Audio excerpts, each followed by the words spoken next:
नीलाम्बुज श्यामल कोमलांगम सीता समारोपित वाम भागम पाणौ महासायक चारु चापम नमामि रामं रघुवंशनाथम। बंधो लक्ष्मण पद जल जाता शीतल सुभग भगत सुखदाता।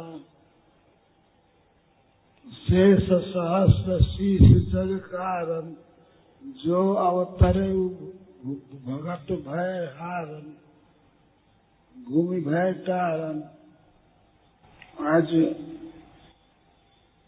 श्री लक्ष्मण जी और माता सुमित्रा के प्रसंग को कहने की इच्छा है। जब महारानी सीता के साथ प्रभु श्री राम वन में जाने के लिए तैयार थे और माता कौशल्या के घर से निकल रहे थे, उस समय श्री लक्ष्मण जी को यह खबर मिली कि भगवान पिता की आज्ञा से वन में जा रहे हैं सीता जी के साथ। इस खबर को सुन करके लक्ष्मण जी बहुत व्याकुल हो गए। व्याकुल विलख बदन उठित है, उनका मुख मुरझा गया, हृदय व्याकुल हो गया। दौड़े भगवान राम के पास उनसे मिलने के लिए। उस समय लक्ष्मण जी का शरीर कांप रहा था, कंप पुलक तन्मय समीरा, शरीर में पुलक हो गया था, रोमांच और अष्ट सात्विक विकार उदित हो गया। उसमें से कंप सिद्ध विकार है, कांप रहा था शरीर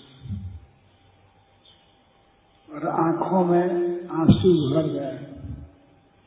कंप पुलक तन नयन समीरा गहे चरण अति प्रेम अधीरा। जाकर के भगवान राम के चरण कमल को प्रणाम किए, पकड़ लिए। कुछ बोल नहीं रहे थे, व्याकुलता के कारण उनकी बोली निकल नहीं रही थी।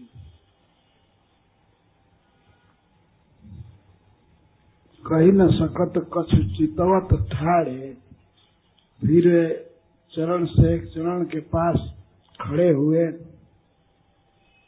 भगवान को देख रहे थे। कुछ कह नहीं सकते थे, बोल नहीं सके। तो उनकी कैसी स्थिति हुई, जैसे किसी मछली को जल से निकाल दिया जाए। मीन दिन जन चलते काढ़े, जल से बाहर होने पर जो दशा मछली की होती है, वही भगवान के वनगमन की सूचना से लक्ष्मण जी की हो गई।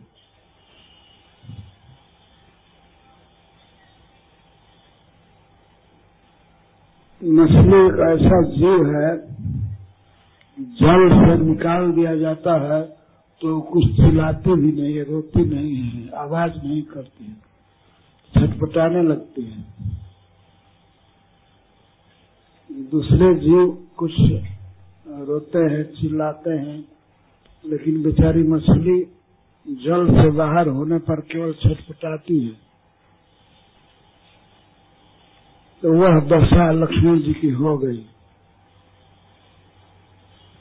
मीन दिन जल जलते काढ़े, जैसे बेचारी मछली को जल से बाहर कर दिया जाए, वैसे लक्ष्मण जी व्याकुल थे,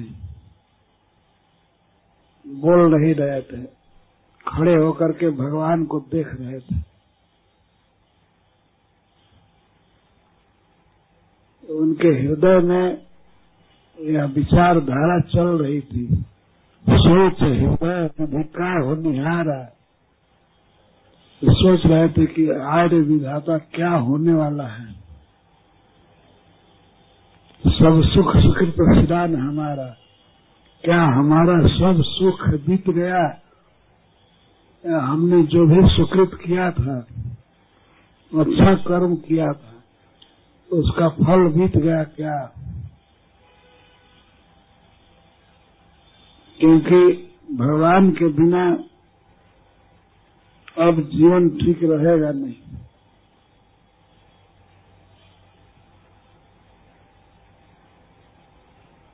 ये सोच रहे थे, नौकह काह कहब रघुनाथा, रखी हैं भवन किले हैं साथ है।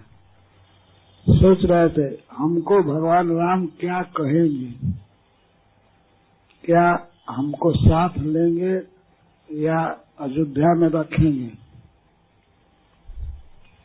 लक्ष्मण जी अयोध्या में रहना नहीं चाहते थे, भगवान के साथ वन में जाने के लिए तैयार थे, पर सोच रहे हैं कि राम क्या कहेंगे, रखियाई भवन किले है साथ है, रघुनाथ हमसे क्या कहेंगे, क्या आज्ञा देंगे, साथ में चलने की या अयोध्या में रुकने की? यही उनको चिंता थी, कुछ बोल नहीं रहे थे।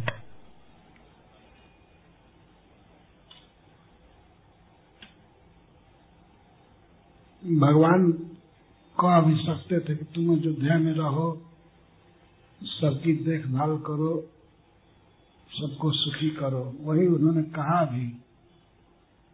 लक्ष्मण जी सोच रहे हैं कि पता नहीं क्या कहेंगे, भगवान के मुख पर बार बार देख रहे थे,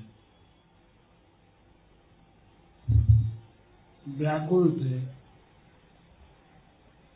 मछली जैसे जल से बाहर होती है तो ऐसे उसको दुख होता है, ऐसे उनकी स्थिति थी। राम बिलो की बंधु कर जोरे, देह गेह सब सोच में तोरे। राम ने ध्यान से देखा लक्ष्मण जी को,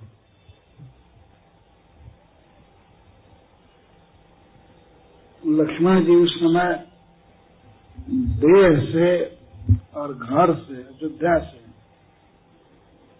अपने परिवार से, सबसे तीर्ण तोड़ चुके थे। तीर्ण तोड़े का मतलब होता है जब कोई व्यक्ति मर जाता है तो उसके स्वजन ले जाते हैं श्मशान में, तो रास्ते में कुछ सूखी घास रखते हैं और रास्ते में जगह जगह ब्राह्मण के निर्देश से तीर्ण तोड़ते जाते हैं। वह उसका लक्षण है कि अब इस व्यक्ति से हमारा कोई संबंध नहीं रहा, इसके धन से, इसकी स्त्री से और किसी भी पोजीशन से हमारा कोई संबंध नहीं रहा। तीर्ण तोड़ते हैं, फेंकते जाते हैं, इसलिए मुहावरा हो गया है तीर्ण तोड़ना, तीर्ण तोड़ना। लक्ष्मण जी ऐसे तैयार हैं, देह से भी तीर्ण तोड़ चुके हैं और गेह से भी। देह में भी उनकी कुछ आसक्ति नहीं है और परिवार में भी आसक्ति नहीं है। अयोध्या में अपने घर में बंधु बिलो की, राम बिलो की बंधु कर जोरे। राम ने देखा प्रेम से अपने भाई को, लक्ष्मण जी को, और समझ लिया कि देह गेह सब सोच में तोड़े। यह देह गेह से पूरा पूरा तीर्ण तोड़ चुका है, मतलब ममता हटा चुका है।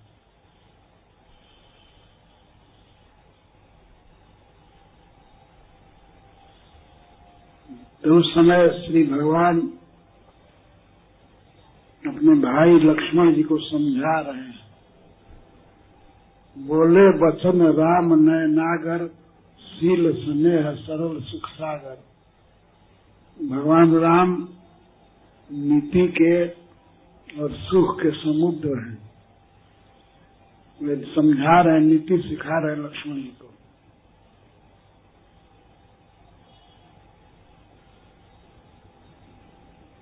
पहले हम लोगों को ये समझ लेना चाहिए कि लक्ष्मण का पोजीशन क्या है, लक्ष्मण जी कौन है। लक्ष्मण साक्षात भगवान ही है। स्वयं भगवान हरि विष्णु 4 रूप में अवतार लिए महाराज दशरथ के यहाँ। राम, भरत, लक्ष्मण, शत्रुघ्न, 4 भाई के रूप में। एक ही भगवान 4 रूप में अवतरित हुए। जिस प्रकार नवद्वीप में एक ही चैतन्य महाप्रभु स्वयं अद्वैताचार्य के रूप में और नित्यानंद प्रभु के रूप में और अपने रूप में प्रकट हुए। नित्यानंद प्रभु साक्षात कृष्ण हैं, वे हलधर है, पर उनकी भावना, उनका भाव ये है कि मैं चैतन्य महाप्रभु का सेवक हूँ। हैं चैतन्य महाप्रभु के ही दूसरे शरीर, तहार द्वितीय देह श्री बलराम, उनके ही स्वरूप है, कृष्ण के ही स्वरूप, लेकिन अपने को सेवक मानते हैं। इसी प्रकार लक्ष्मण जी स्वयं भगवान ही हैं, पर अपने को राम का सेवक मानते हैं, नित्य सेवा में रहते हैं। अपने संकर्षण रूप में भगवान के लिए वे बेड बनते हैं, छत्र बनते हैं, पादुका बनते हैं, कई प्रकार से सेवा करते रहते हैं निरंतर।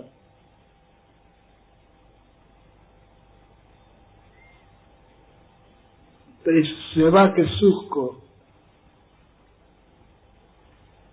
वे रखना चाहते हैं। जब भी कुछ संभावना होती है कि मेरी सेवा छूट जाएगी, तो उनको बहुत बड़ी विकलता होती है। यही जीव का स्वरूप है। जीवेरा स्वरूप है कृष्ण नित्य दास। जीव का स्वरूप है कृष्ण की नित्य सेवा करना। यदि सेवा हो रही है तब तो वह ठीक स्थिति में है, यदि सेवा नहीं होती है तो यह बहुत गड़बड़ स्थिति है।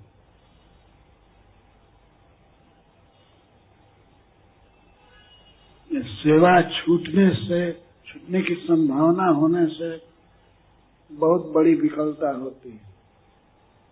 इस संसार में मायाबद्ध जीव पूर्ण रूप से कृष्ण से विमुख हैं।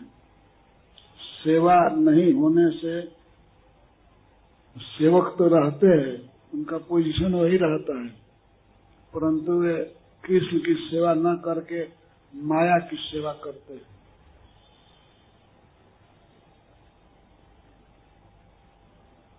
यह दुखद स्थिति है जीवों की।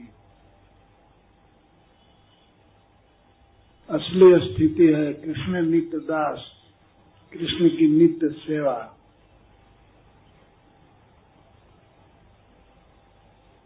कैसे जैसे मछली के लिए जल के आश्रय में रहना बहुत आवश्यक है, जल से बाहर होने पर तो सुखी नहीं हो पाएगी। प्रहलाद महाराज कहते हैं, हरि ही साक्षात भगवान शरीराम आत्मा झसाणा निवत्तोय मीप्सिता। भगवान हरि जीवों के लिए उसी तरह से आवश्यक है जैसे मछली के लिए जल।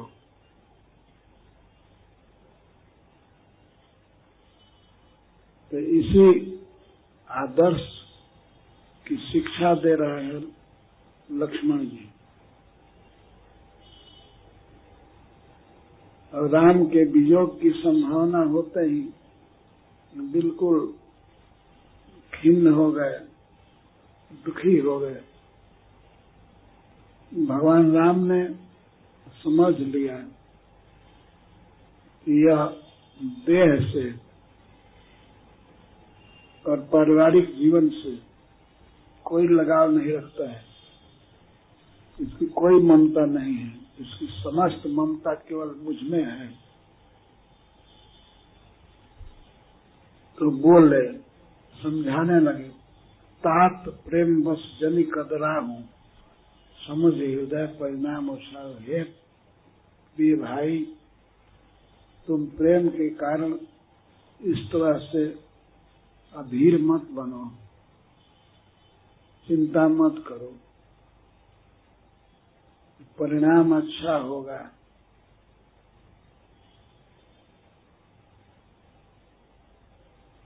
तात प्रेम बस जनि कदरा हूं, तुम इस तरह से कदराए कायर मत बनो, डरो मत, उत्साह रखो। जरा स्थिति पर विचार करो। भवन भरत रिपुसूदन नहीं, घर पर भरत जी नहीं है और शत्रुघ्न भी नहीं है। पिताजी वृद्ध हैं, राव वृद्ध मम दुख मन माही, और हमारे बन जाने से पिताजी बहुत दुखी हैं, वृद्ध भी हैं। और भरत शत्रुघ्न घर पर नहीं है, इसलिए इस विशेष परिस्थिति पर ध्यान दे करके तुम घर पर ही रहो।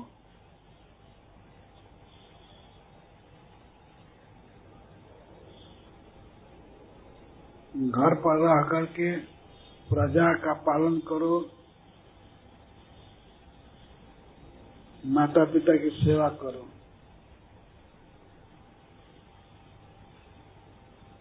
यदि कोई व्यक्ति माता पिता की सेवा नहीं करता है और गुरु की सेवा नहीं करता है तो वह सुखी नहीं हो पाता है। इसलिए घर पर रहो, माता पिता को सुखी करो, गुरु को सुखी करो।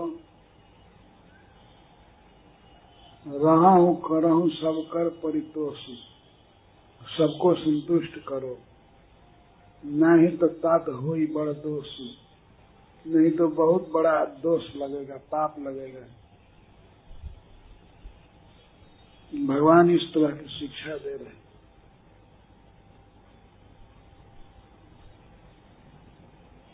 कभी कभी भगवान के उपदेश भी समझ में नहीं आते हैं। जैसे भगवत गीता इतना क्लियर ग्रंथ है, पर फिर भी उसमें कोई कोई बात समझ नहीं आती है। अपने उपदेश का अंत करते हुए भगवान बोले एक श्लोक में, ईश्वरः सर्वभूतानां हृदय से अर्जुन तिष्ठति, भ्रामयन् सर्वभूतानि चंद्रारूढ़ानि माया। और उसके बाद कहा कि तमेव शरणं गच्छ सर्वभावेन भारत, उसी की शरण में तुम जाओ सब तरह से। तत्प्रसादात् पराम शांतिम स्थानम प्राप्स्यसि शाश्वतम, उसी की कृपा से तुम परम शांति को प्राप्त करोगे और दिव्य स्थान भी प्राप्त करोगे। उसके बाद भगवान ने एक कह दिया, इति ज्ञानम मया ख्यातम, इति ज्ञानम आख्यातम, गुह्यात् गुह्यतरम मया। मैंने तुमसे गुह्य से भी गुह्य अत्यंत रहस्यमय ज्ञान दे दिया। बिमिर से तद अशेषेणा जथे सची तथा कुरु, मैंने तुमको गुह्य से गुह्य ज्ञान दे दिया, इस पर विचार करो अशेषेण पूरा पूरा विचार करो, और विचार करके जथे शशि तथा कुरु, जैसा चाहते हो ऐसा करो, जथा इच्छसि तथा कुरु, जैसा चाहते हो ऐसा करो। यह सुन करके अर्जुन के आंखों में आंसू भर गया। ये सोचने लगे ऐसी बात तो परायेपन का बोध करता है, पराया समझ करके बोला जाता है, तुम जैसा चाहते हो ऐसा करो। तो अर्जुन की आंखों में आंसू छलछलाया आया। ये सोचने लगे कि कृष्ण को क्या हो गया, हमारे परम मित्र हैं, सखा हैं, ऐसे उदासीन क्यों बोल रहे हैं कि तुम जैसा चाहते हो ऐसा करो। तब उसके बाद भगवान अर्जुन को देखे तो उनके कंधे पर हाथ रखकर कहते हैं, भैया अर्जुन चिंता मत करो, तुम सुनो मेरी बात, सबसे महान बात, सर्वगुह्यतमं भूय शृणु में परमं वचः। तुम रो मत, सुनो ध्यान से। सबसे गुह्यतम, सबसे श्रेष्ठ वचन बोल रहा, इष्टोसी में दृढ़मिति ततो वक्ष्यामि ते हितम्। तुम मेरे इष्ट हो, इष्ट मतलब मित्र भी होता है, तुम मेरे मित्र हो, या तुम मेरे इष्ट देव हो, तुम्हारे हित के लिए मैं यह बोल रहा हूं। निष्कपट बात, सबसे श्रेष्ठ गुह्यतम ज्ञान। सुनो, गुह्यात गुह्यतर तो बोल दिया, अब भगवान बोल रहे हैं सबसे गुह्यतम, सबसे गोपनीय बात बोल रहा हूं। मन मना भव मद भक्तो मद्याजी माम नमस्कुरु। और सब बात को छोड़कर बस मुझमें मन लगाओ, मेरा भक्त बनो, मेरी भक्ति करो, मेरी पूजा करो, मुझे प्रसन्न करो और मुझे प्रणाम करो, मुझे समर्पण करो।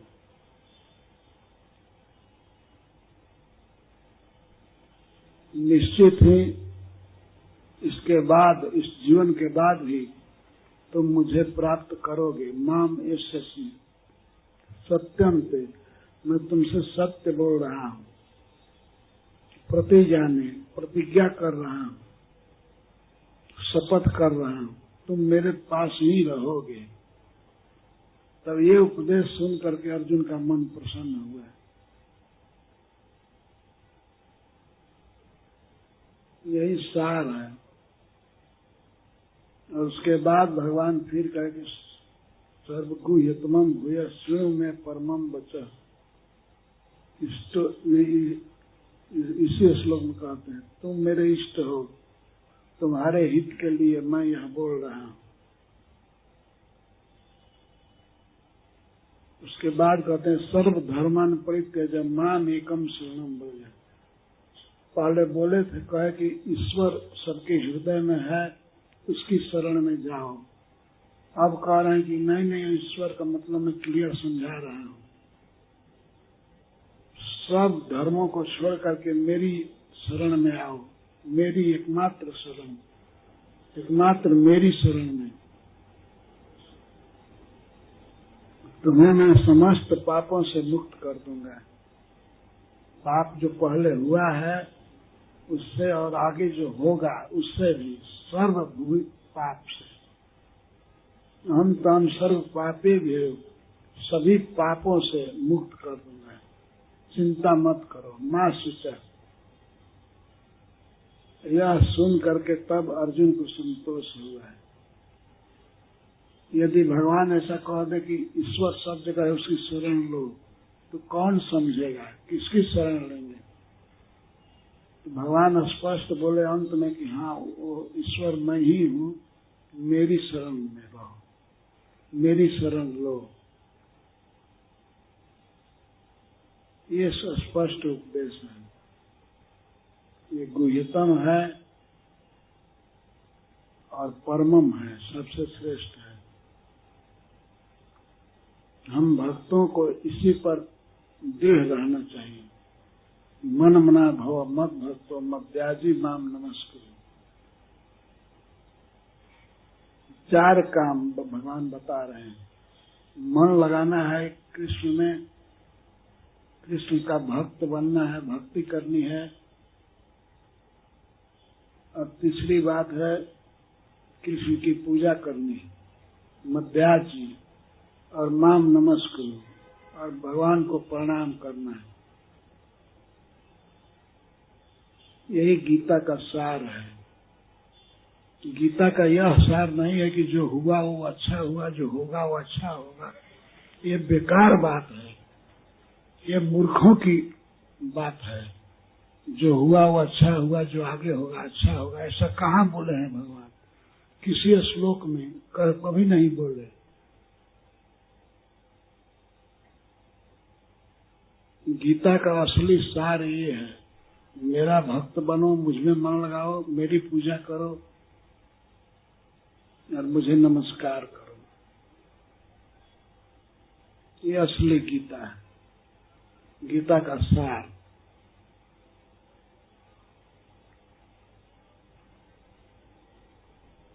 कभी कभी भगवान के वचन में भी भ्रम हो जाता है, पर ठीक से अध्ययन नहीं करने से, ठीक से गुरुजनों से नहीं पढ़ने से भ्रम हो सकता है।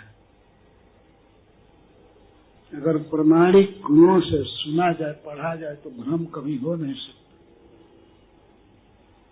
भगवान ऐसी बात नहीं बोलते हैं कि भ्रम बढ़े, भ्रम का निवारण करने के लिए बोलते हैं।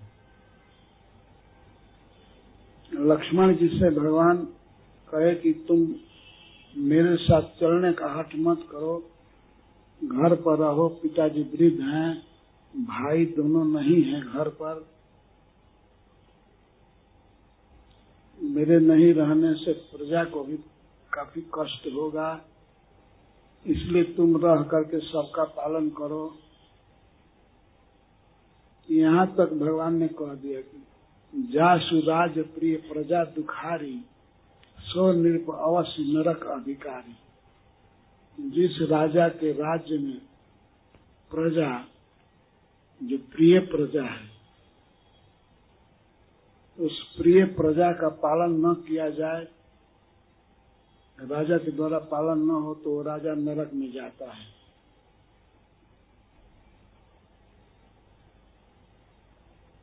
प्रिय प्रजा, जो प्रजा ठीक तरह से अपने अपने धर्म में है, अपना काम धंधा ठीक से कर रही है, चोर नहीं है, बदमाश नहीं है, गुंडा नहीं है,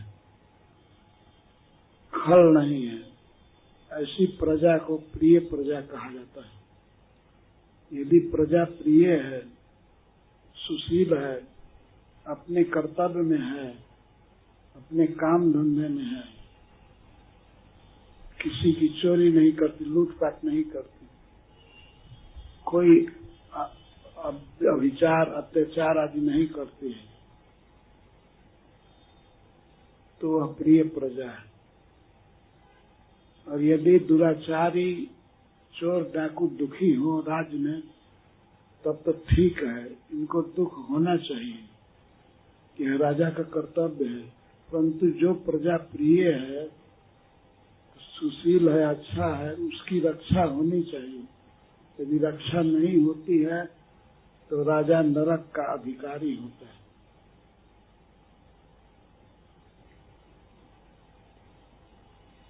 जासु राज प्रिय प्रजा दुखारी, सो नृप अवश्य नरक अधिकारी। जिस राजा के राज्य में प्रिय प्रजा दुख में रहती है, वह राजा अवश्य नरक का अधिकारी होता है।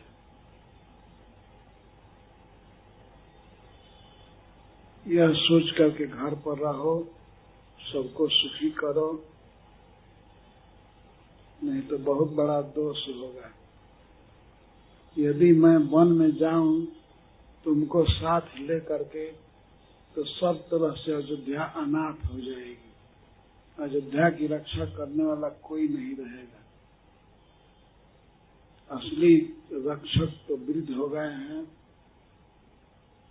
और दोनों भाई घर पर नहीं है, भरत शत्रुघ्न। इस कारण से तुमको लेकर के वन में जाना बिल्कुल अनुचित है। तुम अयोध्या में ही रहो, सबका पालन करो।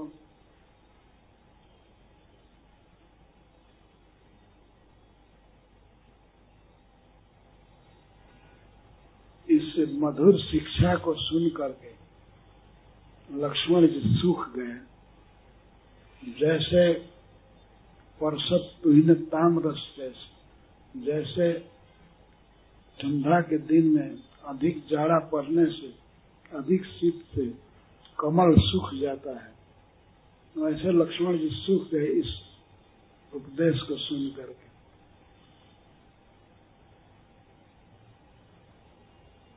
ये सोच करके मुझे रहना पड़ेगा अयोध्या में, मैं कैसे रह पाऊंगा राम के बिना, सूख गए।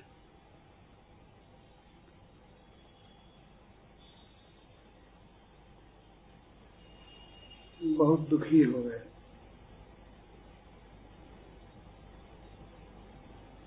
उत्तर में आवत प्रेम बस कहे चरण अकुलाए, नाथ दास में स्वामी तुम तजहु तो कहा बसाए। लक्ष्मण जी के मुख से इतना ही निकला कि मैं तो दास हूँ, आप स्वामी हैं। यदि आप मुझे छोड़ देंगे तो इसमें मेरा क्या बस चलेगा। तजहु तो कहा बसाए। ज्यादा नहीं बोल पाए, इतना ही बोले, वो सूख गए।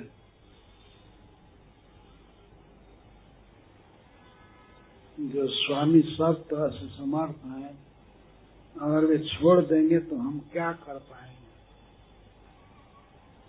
तजहु तो कहा बसाए। यदि आप हमें छोड़ करके जंगल में चले जाएंगे तो मैं क्या कर पाऊंगा।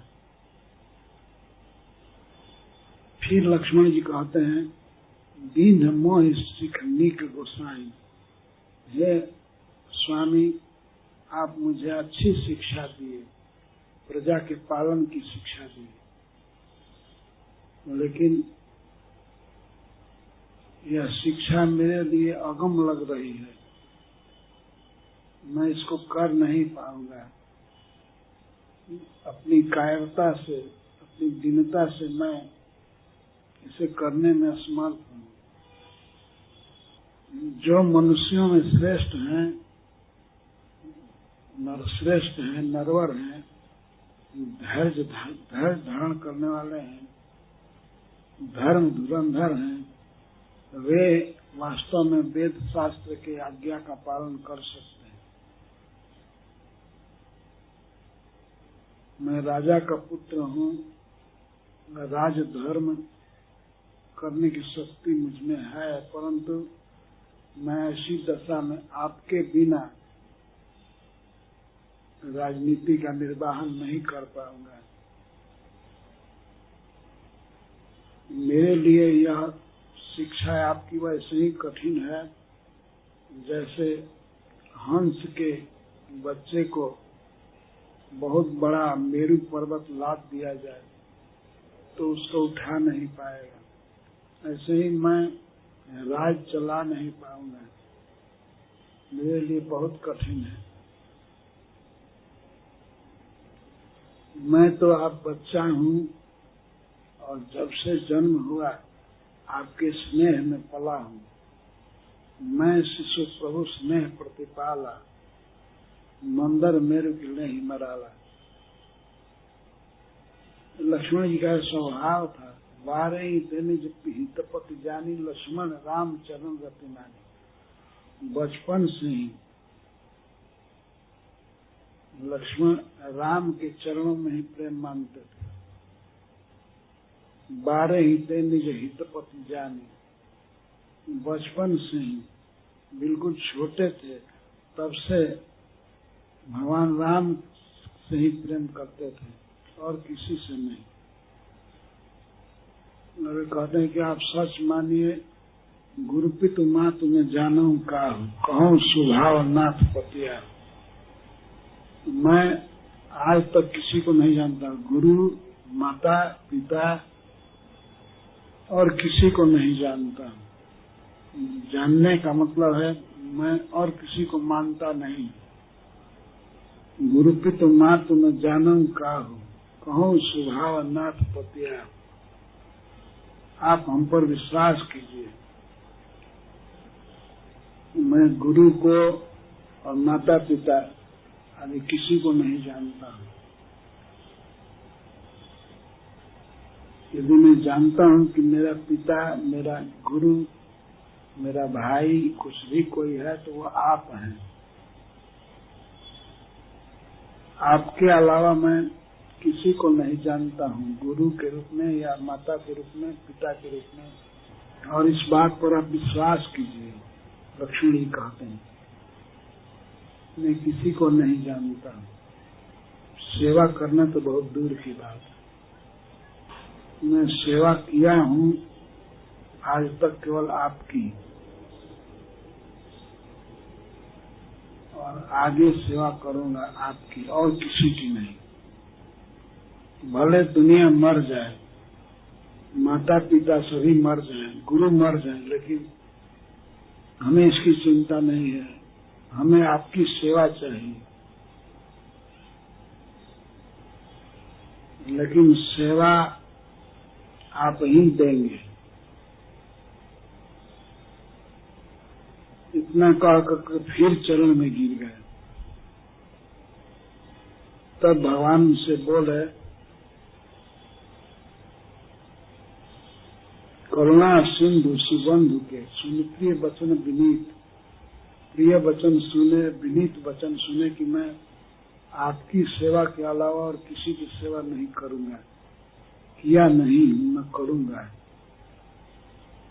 यह सुनते ही भगवान ने कहा कि ठीक है, माता से पूछ करके आओ, जल्दी आओ और मेरे साथ वन में चलो।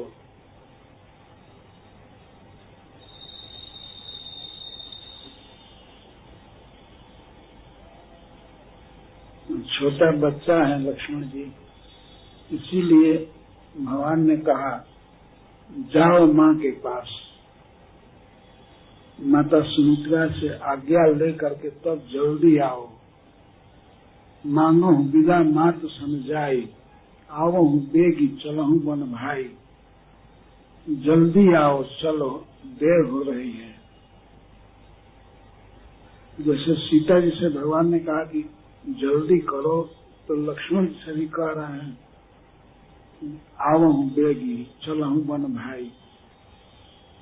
तुम जल्दी आओ माता से आज्ञा लेकर के और मेरे साथ वन में चलो। यह सुनते ही लक्ष्मण जी प्रसन्न हो गए। जब भगवान ने आज्ञा दिया कि तुम मेरे साथ चलो तो प्रसन्न हो गए।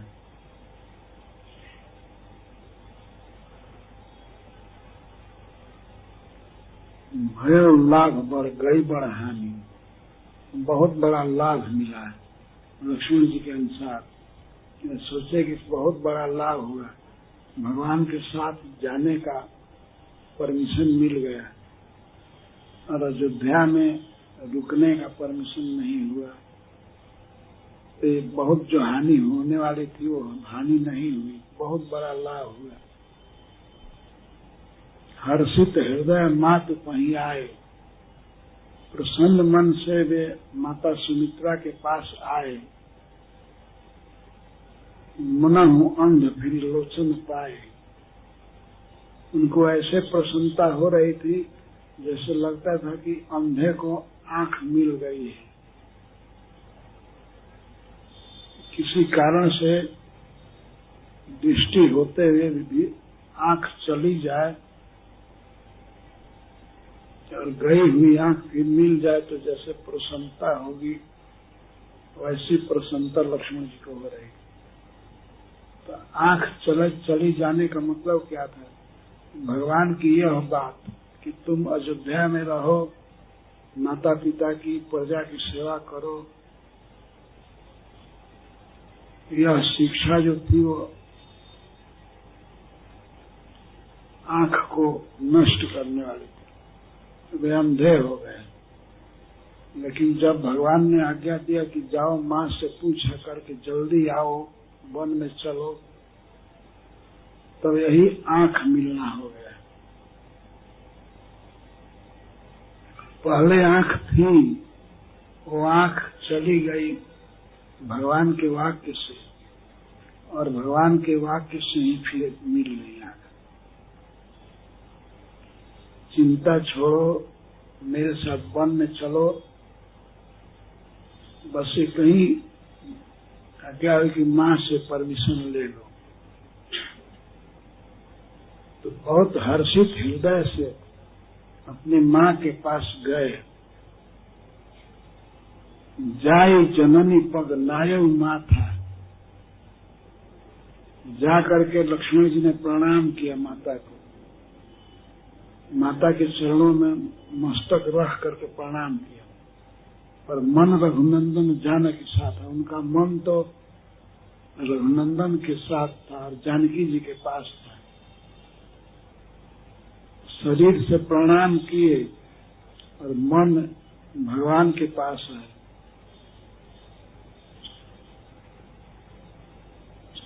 पूछे मात मलिन मन देखी, माता ने पूछा बेटा उदास क्यों हो, क्यों खिन्न हो? तब लक्ष्मण जी ने सभी बात बता दिया। ऐसी बात है, माता कैकेयी ने वरदान मांगा पिताजी से, पिताजी ने कह दिया तुम्हारी बात को मैं रखूंगा। तो इस कारण से अपने पिता की आज्ञा समझ करके भगवान वन में जा रहे हैं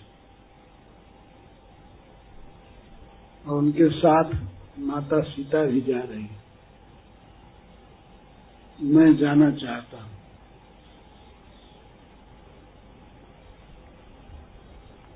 ये उन्होंने नहीं कहा कि मैं जाना चाहता हूँ, मन में ही रखे। ऐसी कठोर बात सुन करके सुमित्रा सहम गई। जैसे जैसे कोई हरणी जंगल में रह रही है, जंगल में चारों ओर आग लग जाए तो किधर भागेगी? भागने का कोई अवसर नहीं होगा। वैसे ही माता सुमित्रा कुछ बोल नहीं पा रही थी। क्या कहूं? अगर कुछ कहती है कैकेयी के विरुद्ध तो फिर बंधु विरोध होता है, घर में झगड़ा होगा, इसलिए वो कुछ बोल नहीं पाई। और महाराज दशरथ का स्नेह राम के प्रति देख करके वो और व्याकुल हुए कि अब तो पापिनी कैकेयी ने ऐसा किया कि पति का प्राण भी नहीं बचेगा। राम वन में जाएंगे तो अवश्य ही पति देव प्राण त्याग देंगे, दशरथ जी प्राण त्याग देंगे। इसलिए उसकी दशा ऐसी हो गई, चारों ओर आग है, कहीं से रास्ता सूझ नहीं रहा है निकलने का। पर वह सुमित्रा सामान्य महिला नहीं थी, उसमें उचित समय पर कर्तव्य करने की बुद्धि थी। उसने धीरज धरे को अवसर जानी, सहज सुहिल बोली मृदुबानी।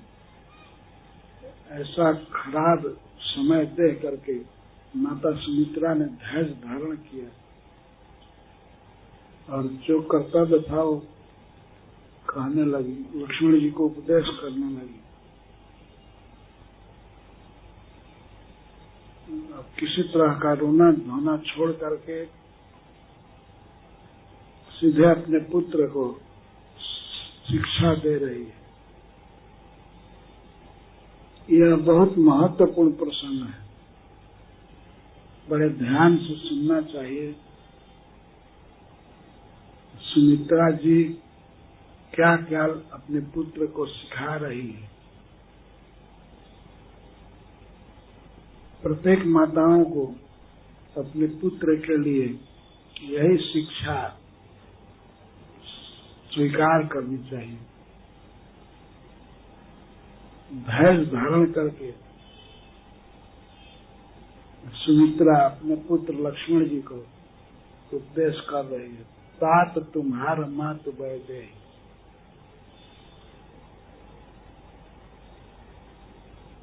माता सुमित्रा ने कहा कि हे प्रिय पुत्र, तुम्हारी माता वैदेही है, सीता तुम्हारी माँ है। पिता राम सब भांति सनहि, और पिता श्री राम है, सब तरह से स्नेह करने वाले। पिता राम सब भांति सनहि। अवध तहाँ जहाँ राम निवास, तहाँ ही दिवस जहाँ भानु प्रकाश। जहाँ राम हैं रहेंगे वहीं अयोध्या है। जहाँ सूर्य का प्रकाश रहेगा वहीं दिन है। जो पर सिए राम बन जाई, अवध तुम्हार काज कुछ नहीं। यदि सीता राम वन में जा रहे हैं तो अयोध्या में तुम्हारे लिए कोई काम नहीं। जो लक्ष्मण जी चाहते थे वही माता बोल रही है। जो पे सिए राम बन जाई, अवध तुम्हार काज कछ नाही।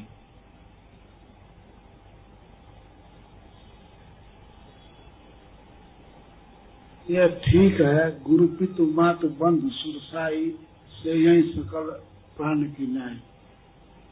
गुरु की सेवा करनी चाहिए, माता की सेवा करनी चाहिए, पिता की सेवा करनी चाहिए। कैसे सेवा? प्राण के समान सेवा करनी चाहिए। लेकिन राम प्राण प्रिय जीवन जी के, स्वार्थ रहित सखा सही के। राम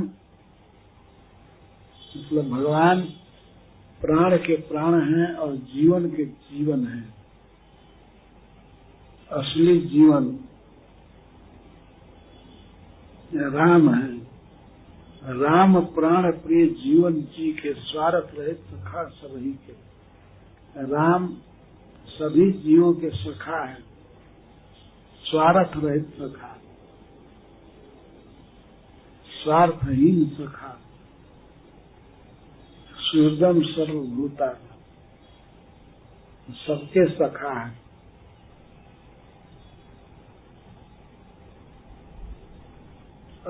तो गुरु की सेवा करनी चाहिए, माता पिता की सेवा करनी चाहिए, लेकिन सबसे श्रेष्ठ है भगवान की सेवा, क्योंकि भगवान ही जीवन है, भगवान ही प्राण के प्राण हैं, तो भगवान ही गुरु के गुरुत्व हैं। भगवान यदि गुरु में न रहे तो गुरु तो गरु जैसा हो जाएगा। किसी भी जीव में चेतना के रूप में भगवान है, राम है। जीवनम सर्वभूतेषु, भगवान कहते हैं गीता में, मैं सभी जीवों में जीवन हूँ।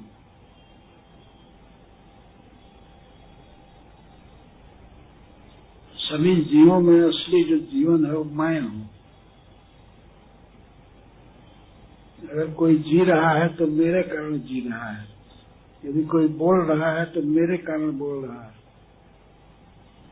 तो असली जी भगवान है, असली प्राण भगवान है। तो वही भगवान जब वन में जा रहे हैं तो अयोध्या में तुम क्यों रहोगे, क्या जरूरत है? उन्हीं भगवान की सेवा करनी है तुमको। जो पे सिए राम बन जाहि, अवध तुम्हारे काज कुछ नहीं। यदि सीताराम जा रहे हैं वन में, तो अयोध्या में रहने की कोई जरूरत नहीं है।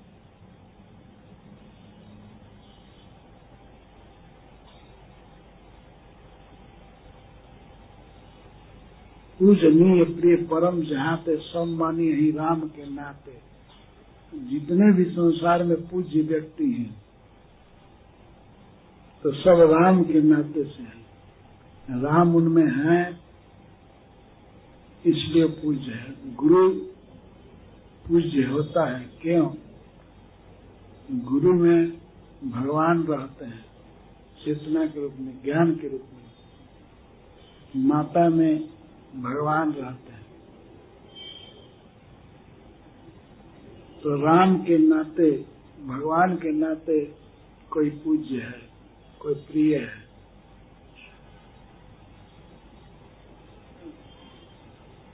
ऐसा उपनिषद में कहा गया है, कोई पत्नी अपने पति से प्रेम करती है, वास्तव में वह अपने से प्रेम करती है, पति से प्रेम नहीं करती है। पति पत्नी से प्रेम करता है तो वास्तव में वह पत्नी से प्रेम नहीं करता, अपने से प्रेम कर रहा है। अपने का मतलब है अपनी आत्मा से। पत्नी में आत्मा है तब पति प्रेम कर रहा है। आत्मा जिसको जीवात्मा भी कहते हैं, कि भगवान का अंश है।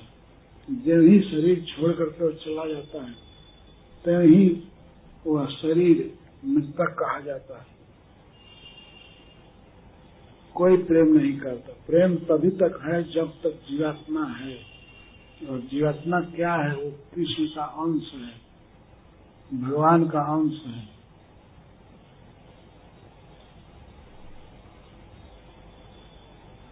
तो ये बहुत खुशी की बात है बेटा कि तुम्हारा मन राम के चरण में लगा हुआ है। सकल सुकृत कर बड़ फल ये हु, राम सिय पद सहज सुने हो।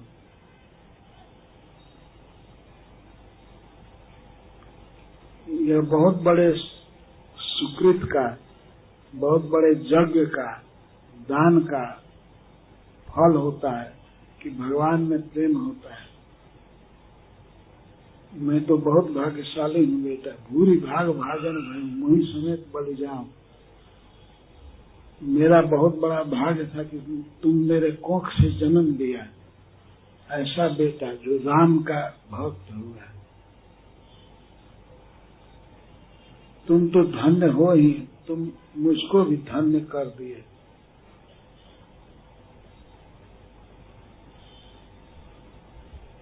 मेरे एक बहुत प्रसिद्ध चौपाई बोलती है माता जी, पुत्रवती ज्योति जग सोई, रघुपति भगत व्यास सुत होई। इस संसार में, इस भौतिक जगत में माताएं तो अनेक हैं, उसमें भी मनुष्यों की माताएं पुत्रवती ज्योति जग सोई। कोई ज्योति पुत्र उत्पन्न करती है तो वही वास्तव में पुत्रवती है।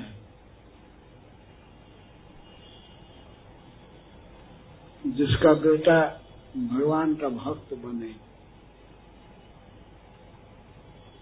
पुत्रवती ज्योति जग सोई। पुत्रवती ज्योति वही है, पुत्र वाली, जिसका पुत्र भगवान राम का भक्त हो। यदि भक्त नहीं हुआ तो ऐसे पुत्र से अनिष्ट ही हुआ। माता की जवानी नष्ट करने के लिए वो बेटा पैदा हुआ। जननी जौवन बिटप कुठारू। एक बच्चा पैदा करने में माता की जवानी खत्म मानी जाती है। बच्चा पैदा करने में बहुत सा खून खर्च होता है। देखा गया है, शरीर कमजोर हो जाता है, बीमारी लग जाती है, तो ऐसा पुत्र पैदा किया जाए जो भगवान का भक्त न हो तो हानि ही हानि है। इसीलिए माता सुमित्रा कहे नतरु बांझ भर बाद बियानी, राम विमुख सुचते ही तहानी। वह स्त्री बेकार बच्चा देती है, बादी बियानी, जैसे पशु बच्चा देते हैं बियाते हैं, वैसे वो बच्चा जन को जन्म दी, व्यर्थ। राम विमुख सुचते ही हानि, राम से जो विमुख है ऐसे पुत्र से हानि होती है।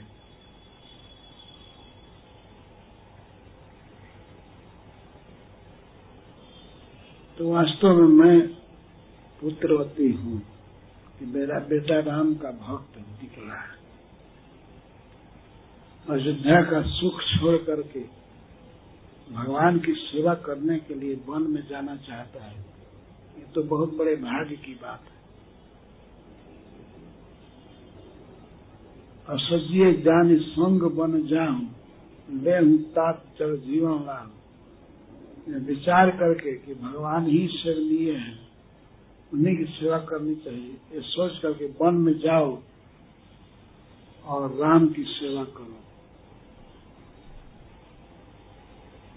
असजिए जान संग बन जाऊं, ले हूं तात जग जीवन लाभ। इस भौतिक जगत में जन्म मिलने का लाभ तुम प्राप्त करो, जाओ वन में। लक्ष्मण जी आज्ञा मांगे नहीं, आज्ञा मिल गई अपने आप। असजिए जान संग बन जाऊं, ले हूं तात जग जीवन राम। इस जगत में जन्म लेने का फल प्राप्त करो, जाओ। शिक्षा दे रही है, राग रोष ईर्षा मद मोह, जनि सपने हूं इनके बस हूं। कभी राम के अलावा अन्य किसी में राग मत करना। राग मतलब आसक्ति।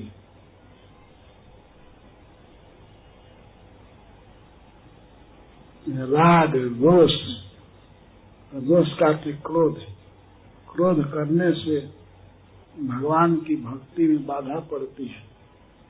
कभी क्रोध मत करना, कभी आसक्ति मत करना।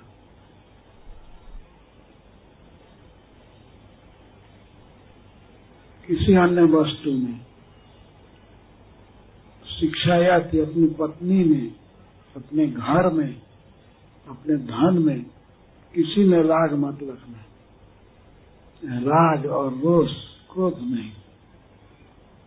ईर्ष्या, किसी का विकास देख करके उससे जलन मत करना, ईर्ष्या। मद, सांसारिक संपत्ति के कारण अभिमान मत करना। मोह और मोह मत करना। किसी भी वस्तु को अपना मत मानना, किसी व्यक्ति को अपना मत मानना। शरीर में और शरीर से संबंधित पदार्थों में ममता न करना, जिसको मोह कहते हैं। तो मोह के वश में, ईर्ष्या के वश में, राग के वश में, रोष के वश में, सपने में भी मत होना। जनि सपने हूं इनके वश हूं। कभी सपना में भी राग रोष ईर्ष्या आदि नहीं होनी चाहिए। कितनी सुंदर शिक्षा है। ये संसार में व्यक्ति किसी से राग, किसी से द्वेष और किसी वस्तु में मोह कि यह मेरा है, मेरे भोगने की चीज है, लगा रहता है। लेकिन माता सुमित्रा शिक्षा दे रही है, जनि सपने हूं इनके बस हूं। राग रोष ईर्षा मद मोह, जनि सपने हूं इनके बस हूं। सपने में भी इनके बस में मत होना। सकल प्रकार विकार विहाई, मन क्रम वचन करहु सेवकाई। मन से, वचन से और शरीर से सेवा करो राम की। सभी विकार से, विकार छोड़ करके। ये सोना भी एक विकार है। नींद आ जाती है, किसी वस्तु की चिंता होती है, खाने की चिंता हो या पीने की, पढ़ने की, तो सकल प्रकार विकार विहाई, काम क्रोध लोभ छोड़ करके मन क्रम वचन करहु सेवकाई। मन से, वचन से और शरीर से सेवकाई करो। दास भाव से सेवा करो। यह दास भाव बहुत श्रेष्ठ भाव है।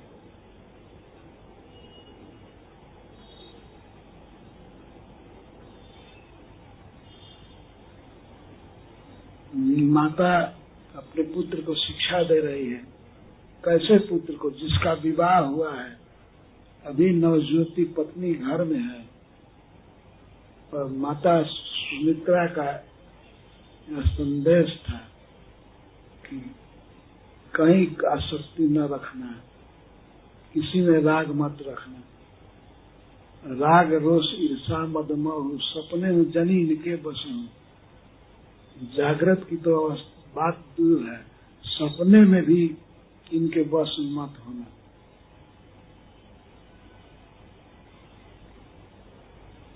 सकल प्रकार विकार विहाई, मन क्रम वचन करेहु सेवकाई। बहुत ही सुंदर उपदेश है माता सुमित्रा का। यही उपदेश है बेटा, जिससे राम सुखी रहें, वन में जाकर अपने परिवार के सुख को, माता पिता को, सबको भूल जाएं, आनंद में रहें। ऐसी तुम व्यवस्था करना, ऐसी सेवा करना जिससे उनको अयोध्या की याद भी न आवे।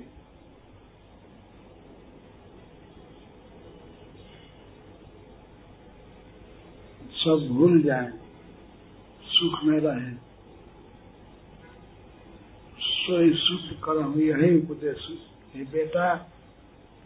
यही उपदेश है कि जिससे राम को कोई कष्ट न हो। जही ने राम बन लहई कलेसु, सोई सुत करहु, यही उपदेश।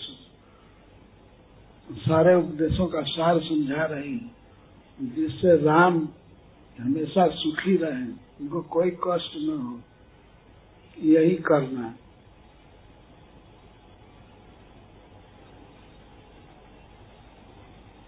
लक्ष्मण जी ऐसे सेवक थे, 12 वर्ष तक वन में वे सोए नहीं और खाए भी नहीं। राम सीता पर्णकुटी में रहते थे और लक्ष्मण जी विरासन से पहरा देते थे। रात को जग करके हिंसक जंतुओं से बचाते थे भगवान को, और कोई राक्षस न आक्रमण कर दे, ये भी विचार करते थे। जगे रहते थे, रात भर सोए नहीं, 12 वर्ष तक। चित्रकूट में जब तक भगवान रहे तब तक वे सोए नहीं, लक्ष्मण जी सोए नहीं।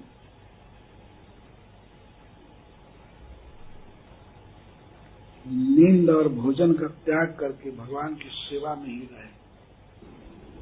माता सुमित्रा का जो उपदेश है वह सभी माताओं को सीखना चाहिए। रामायण में बहुत थोड़े चौपाइयों में दिया गया है, लेकिन बड़ा महत्वपूर्ण है। माता सुमित्रा ने ये नहीं कहा कि तुम वन जा रहे हो तो आराम से रहना,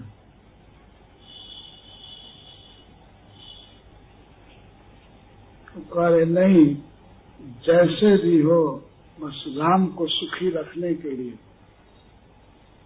शरीर से, मन से, वचन से प्रयास करना है राम को कोई कष्ट ना हो। और ऐसा उपदेश का असर हुआ कि लक्ष्मण जी युद्ध भूमि में राम की सहायता करते रहे। एक बार लंका में युद्ध हो रहा था मेघनाद के साथ, उसने एक शक्ति बाण चला दिया लक्ष्मण पर। लक्ष्मण जी बेहोश हो गए। संयोग की बात थी कि उस लंका में एक बहुत बड़ा वैद्य रहता था, सुखेन उसका नाम था। वैद्य को हनुमान जी उठा लाए उसके घर के साथ।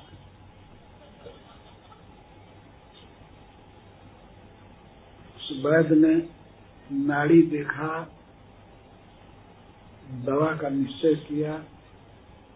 दवा बताया कि द्रोण पर्वत पर है, हिमालय में।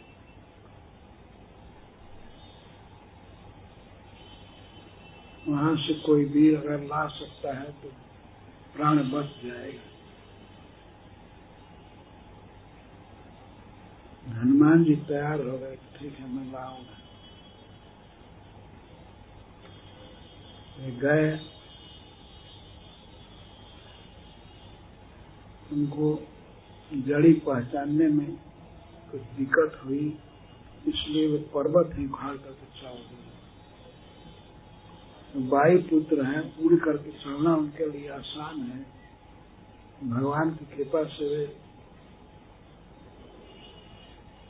आकाश में ही पर्वत लेकर के आए। तो वे आ रहे थे, तब तक अयोध्या के ऊपर आए। भरत जी ने नंदीग्राम में देखा कि कोई राक्षस पहाड़ लेकर के जा रहा है। तो उन्होंने सोचा कि ये कहीं गिरा देगा, हमारे देश में कोई गांव बर्बाद हो जाएगा। तो भरत जी ने एक सिंह बाण से उस पर मार दिया, तो पर्वत लिए हुए हनुमान जी गिर पड़े। उस रात में राम राम कहने लगे। इस कारण से भरत जी पहचान गए कि कोई भक्त है। फिर वे आए, मिले हनुमान जी से। उन्होंने पूछा, हनुमान जी ने युद्ध का समाचार सुनाया। तो उसी सिलसिले में कह दिया कि लक्ष्मण पर शक्ति बाण लगा है।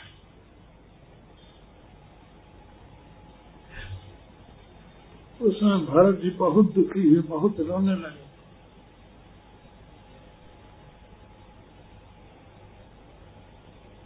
मैं तो जन्म लिया राम को वन में भेजने के लिए, मेरा जन्म इतना धिक्कार है, लेकिन लक्ष्मण का जीवन धन्य है जो राम के काम में आ रहा है। मैं इतना बड़ा पापी हूँ, लक्ष्मण के दवाई में मैं बाधा दिया। फिर भरत जी कहने लगे, आप हमारे बाण पर बैठिए, मैं आपको लंका पहुंचा देता हूँ क्षण भर में। क्योंकि सुखेन ने कहा था कि सूर्योदय होते ही लक्ष्मण के प्राण नहीं रहेंगे, रात भर का पीरियड है। इसलिए हनुमान जी जल्दी जल्दी जा रहे हैं।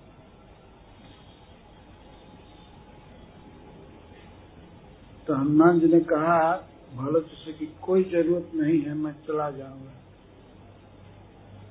ये वायुपुत्र हैं, उड़ करके पहुंचा दिए लंका में। सुखेन ने उस जड़ी बूटी के प्रभाव को दिखाया। वास्तव में श्री लक्ष्मण जी शिला सूंघ करके ही स्वस्थ हो गए। शिला, उस छड़ी का ऐसा प्रभाव था, पर्वत के शिला को ही सूंघाया सुखेन ने लक्ष्मण जी को। लक्ष्मण जी पूरा होश में आ गए। धन्य लक्ष्मण भागी, राम पदार बिंद अनुरागी, स्वयं भरत जी ने कहा है। तो लक्ष्मण जी ने जैसा प्रेम किया है भगवान से, वैसा ही प्रेम करना चाहिए सबको, भगवान की सेवा में रहना चाहिए।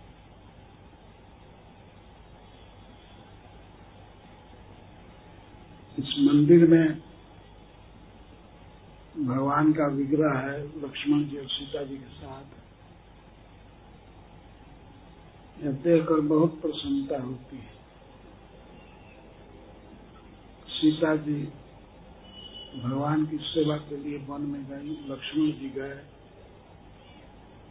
इन्हीं तीनों को देख करके मुझे स्मरण आया कि यही प्रसंग मुझे कहना चाहिए। राम कथा में सीता और लक्ष्मण की कथा आना ये बिल्कुल स्वाभाविक है।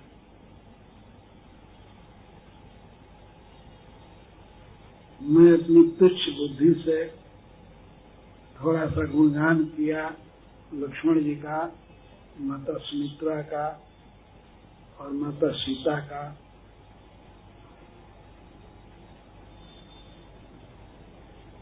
इसमें बहुत कमी हो सकती है।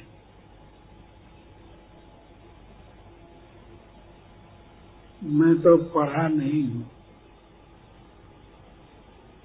थोड़ा थोड़ा रामचरितमानस पढ़ लेता हूँ, उसी के आधार पर मैंने कुछ कहा और भक्तों से यह आग्रह करता हूँ कि वे कभी इस विवाद में न पड़े कि ये कौन सी कथा हो रही, किस ग्रंथ से हो रही है। ग्रंथ तो दो ही बहुत प्रसिद्ध है। हिंदी भाषा में रामचरितमानस और संस्कृत में वाल्मीकि रामायण। वाल्मीकि रामायण से मैं थीम लिया, लेकिन पूरा रामचरितमानस नहीं मैं कथा कहा। भक्त इसको समझते हैं, पर इस विषय में कोई विवाद या संशय नहीं रखना चाहिए।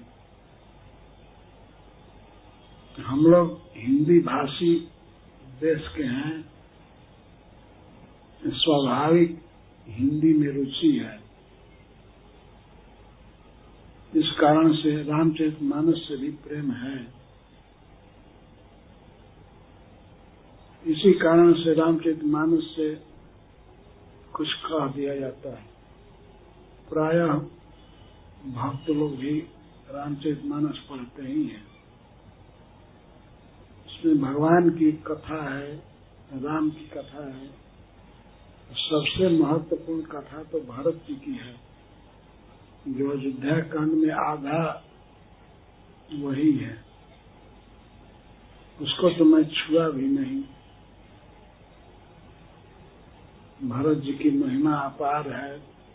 भगवान राम भी भरत की महिमा को नहीं कह सकते। थोड़े से समय में बहुत छोटी सी कथा व्यक्त की गई, तो फिर भी इससे आशा है कि समस्त भक्तों का उपकार होगा। भगवान राम के मर्यादापूर्ण जीवन से सीखेंगे, भगवान के परिकरों से, सीता जी से, लक्ष्मण जी से, माता सुमित्रा से अवश्य कुछ सीखेंगे। यह आशा है। इसी उपकार की भावना से यह कथा कही गई। इसमें कोई पांडित्य नहीं है, इसमें कोई विद्वता नहीं है कि मैं बहुत जानता हूँ और आपको सिखा रहा हूँ। कुछ भी नहीं है, केवल उपकार की भावना है कि लक्ष्मण जी और सीता जी से सीखें भगवान से प्रेम करना, इसी आशा से कथा कही। कथा में जो भी त्रुटि रही, जो भी कमी रही, उसके लिए क्षमा मांग रहा।